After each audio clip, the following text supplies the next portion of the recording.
Good morning प्यारे बच्चों। आज हम पढ़ने जा रहे हैं व्याकरण। हिंदी व्याकरण पढ़ाने जा रही हूँ मैं आपको। और हिंदी व्याकरण में जो आज का विषय है, हमारा जो टॉपिक है वो है विशेषण। इससे पहले मैंने विशेषण के भेद, आपको विशेषण की परिभाषा समझा दी थी और विशेषण के भेद बताए थे कि विशेषण के 4 भेद होते हैं। कौन कौन से? नंबर 1 गुणवाचक विशेषण, नंबर 2 संख्यावाचक विशेषण, नंबर 3 परिमाणवाचक विशेषण और नंबर 4 चौथा भेद जो होता है वो होता है सार्वनामिक विशेषण। तो गुणवाचक विशेषण के बारे में मैंने आपको पहले बता दिया था पिछली क्लास में। उससे आगे के भेद आज हम समझेंगे। तो दूसरा भेद कौन सा होता है बच्चों? इसका विशेषण का दूसरा भेद होता है हमारा संख्यावाचक विशेषण। कौन सा होता है? संख्यावाचक विशेषण। तो आज हम संख्यावाचक विशेषण के विषय में जानेंगे कि संख्यावाचक विशेषण कहते किसे हैं।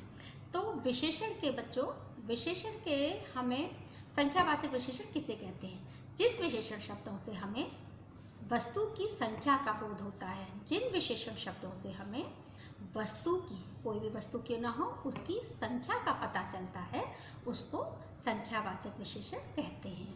अब ये संख्यावाचक विशेषण के भी 2 भेद होते हैं। और संख्यावाचक विशेषण कैसे पता चलता है? जैसे 2 केले, 4 केले या 4 बच्चे, 5 बच्चे या बहुत सारे लोग। संख्यावाचक विशेषण भी 2 प्रकार के होते हैं। इसमें एक निश्चित संख्यावाचक विशेषण, एक होता है अनिश्चित संख्यावाचक विशेषण। निश्चित संख्यावाचक विशेषण कहते हैं बच्चों उसको जिसमें किसी निश्चित संख्या को बता दिया जाता है। जैसे हमें पहले से पता है कि ये संख्या इतनी है। जैसे हमें क्या करना है, 2 केले ही हैं, हमारे पास 2 केले, हमें पता है, निश्चित संख्या पता है। या हमसे कोई कह रहा है 4 केले हैं, 4 छात्राएं हैं वहाँ पे, या वहाँ पर 20 लोग हैं, मतलब हमें निश्चित संख्या का पता है, उसको कहते हैं निश्चित संख्यावाचक विशेषण। जहाँ हमें संज्ञा सर्वनाम शब्दों की निश्चित संख्या का बोध होता है, उसको निश्चित संख्यावाचक विशेषण कहते हैं। जैसे 2 केले, 4 लड़के मैंने आपको समझाया, या मतलब हमें निश्चित पता है कि वहाँ पे इतना ही है। अनिश्चित संख्यावाचक, जहाँ हमें पता नहीं होता है संख्या का, जैसे अनिश्चित संख्यावाचक विशेषण उसे कहते हैं जहाँ हमें जिस विशेषण शब्दों से हमें निश्चित संख्या का बोध नहीं होता है। निश्चित संख्यावाचक जहाँ हमें निश्चित संख्या का बोध होता है, और अनिश्चित जहाँ हमें निश्चित संख्या का बोध नहीं होता। जैसे फॉर एग्जाम्पल कि कुछ केले, कुछ लोग, कई लड़के हैं वहाँ, या वहाँ कई लोग हैं, जहाँ पे हमें निश्चित नहीं पता है, कुछ ये सामान लेते आना, कुछ दूध ले आना, मतलब कुछ हमें निश्चित परिमाण, उसका निश्चित संख्या नहीं पता है। निश्चित संख्या, वहाँ पे दूध नहीं आएगा। निश्चित संख्या यानी कुछ लोग, कुछ लड़के, कुछ केले, जहाँ पे हमें काउंटिंग निश्चित यानी संख्या जो है हमें निश्चित पता है, वहाँ पे निश्चित संख्यावाचक। और जहाँ हमें निश्चित नहीं पता है, वहाँ पे अनिश्चित संख्यावाचक विशेषण कहते हैं। यानी निश्चित संख्या का बोध जहाँ नहीं होता है, उसको अनिश्चित संख्यावाचक विशेषण कहते हैं। आगे समझो बच्चों। उसके बाद हम जानते हैं परिमाणवाचक विशेषण। इसके बाद हम क्या पढ़ेंगे? परिमाणवाचक विशेषण। परिमाणवाचक विशेषण किसे कहते हैं? कि जिन विशेषण शब्दों के द्वारा हमें वस्तु के निश्चित परिमाण का पता चलता है।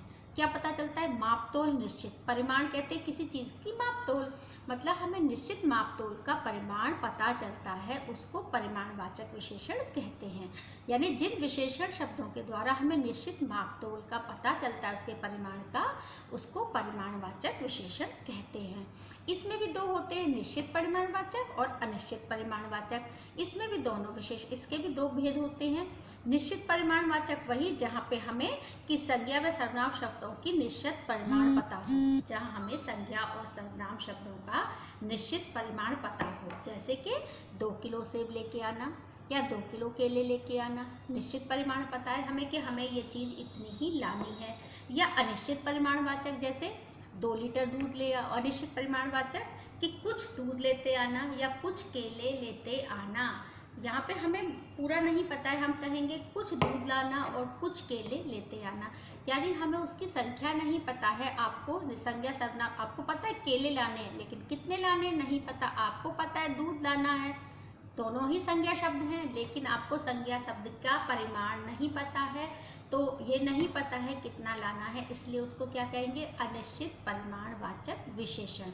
और अगर आपको पता है कि 4 केले ले आओ या 4 किलो दूध ले आओ, तो आपको निश्चित संख्या पता है, ये 1 किलो सेब ले आओ, 1 किलो चीनी लेके आओ, आपको कोई भी सामग्री हो सकती है, वो जरूरी नहीं है, निश्चित कोई भी चीज़ हो सकती है, 1 किलो चीनी ले आओ या 2 किलो सेब लेके आओ, आपको निश्चित परिमाण पता है, तो वहाँ पे हो गया निश्चित परिमाणवाचक। और जहाँ पे हमें संज्ञा सर्वनाम शब्दों का निश्चित मापतोल का पता नहीं है, अनिश्चित है, वहाँ पे हमें निश्चित नहीं पता है उसकी मापतोल का, उसको अनिश्चित परिमाणवाचक विशेषण कहते हैं। जैसे कुछ केले लेते आना या कुछ थोड़ा दूध ले आओ, यानी आपको पता नहीं है।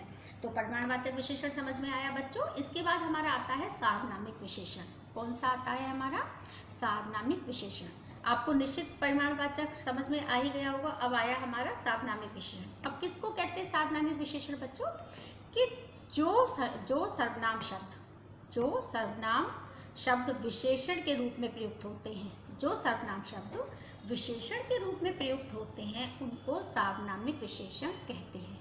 सर्वनाम शब्द तो आप जानते हैं, यह, वह, यहाँ, वहाँ, ये सब सर्वनाम शब्द होते हैं, लेकिन ये विशेषण के रूप में प्रयोग किए जाते हैं, वहाँ पे सार्वनामिक विशेषण होता है। जैसे एग्जाम्पल उदाहरण बताती हूँ मैं आपको, कि यह बैग, यह मेरा बस्ता है, वह मेरा घर है, हम कहते हैं ना वह मेरा घर है, तो यहाँ जो वह शब्द है वो विशेषण बता रहा है, क्योंकि घर किसका है, मेरा। हम किस शब्द पे हम डालें, कौन सा घर है, मेरा घर है। अगर हम कहेंगे यह घर है, तो वहाँ विशेषण तो हुआ ही नहीं, ये तो घर है, तो वहाँ कोई विशेषण शब्द आया ही नहीं। लेकिन यह घर मेरा है, यानी उस घर की विशेषता क्या है, मेरा होना, तो विशेषता क्या हुई, घर का मेरा होना, तो ये क्या हुआ, ये होगा सार्वनामिक विशेषण। तो यहाँ पे जैसे यह पुस्तक मेरी है, आपके पास पुस्तक होती है, आप कहते हो ना मैम यह पुस्तक मेरी है, तो यहाँ पे जो पुस्तक है वो आपकी है, विशेषता क्या है पुस्तक का, आपकी होना, तो अब वहाँ पे क्या हुआ, सार्वनामिक विशेषण हुआ, क्योंकि यहाँ सर्वनाम शब्द, ये जो सर्वनाम शब्द हैं विशेषण के रूप में प्रयोग हो रहे हैं। फिर वह लड़की अच्छी है, लड़की तो है लेकिन अच्छी है, वह लड़की अच्छी है, लड़कियां तो बहुत सारी है लेकिन वह एक के लिए बोला जा रहा है, वह लड़की अच्छी है, तो यहाँ वह शब्द किसके लिए प्रयोग हो रहा है, सार्वनामिक विशेषण के रूप में प्रयोग हो रहा है। तो यहाँ पर यह और वह का प्रयोग सार्वनामिक विशेषण के रूप में हुआ है। तो आपको सब ये विशेषण समझ में आए बच्चों, कि विशेषण होते क्या हैं। आज की वीडियो में, आज की क्लास में मैंने आपको यही समझाया। इससे पिछली क्लास में मैंने आपको विशेषण की परिभाषा, विशेषण के भेद, विशेषण के 4 भेद होते हैं, 4 भेद विशेषण की। सबसे पहले मैंने आपको परिभाषा समझाई थी। कौन सी परिभाषा होती है विशेषण की, जिन संज्ञा सर्वनाम शब्दों से के गुणों के बारे में। विशेषण की परिभाषा क्या बताई थी मैंने, संज्ञा या सर्वनाम शब्दों की विशेषता बताने वाले शब्दों को विशेषण कहते हैं। 4 भेद होते हैं विशेषण के, गुणवाचक, संख्यावाचक, परिमाणवाचक और सार्वनामिक। तो आपको समझ में आ गया चारों विशेषण, चारों भेद मैंने एक एक करके परिभाषा के साथ आपको समझाए। इन्हें अच्छे से सुनना, समझना, और जब अच्छे से सुनोगे, समझोगे, तो आपके चैप्टर में जो विशेषण शब्द आए आपके पाठ में, आपको वो भी अच्छे से समझ में आएंगे कि कौन से शब्द विशेषता बता रहे हैं और वो किस वो सब विशेषण के कौन सा भेद है, आपको वो भी समझ में आएगा जब आप ध्यान से सुनोगे वीडियो को। तो आज की क्लास में इतना ही बच्चों, अच्छे से याद करना इस पाठ को। तो चलो क्लास बंद खत्म करते हैं, बाय बाय बच्चों।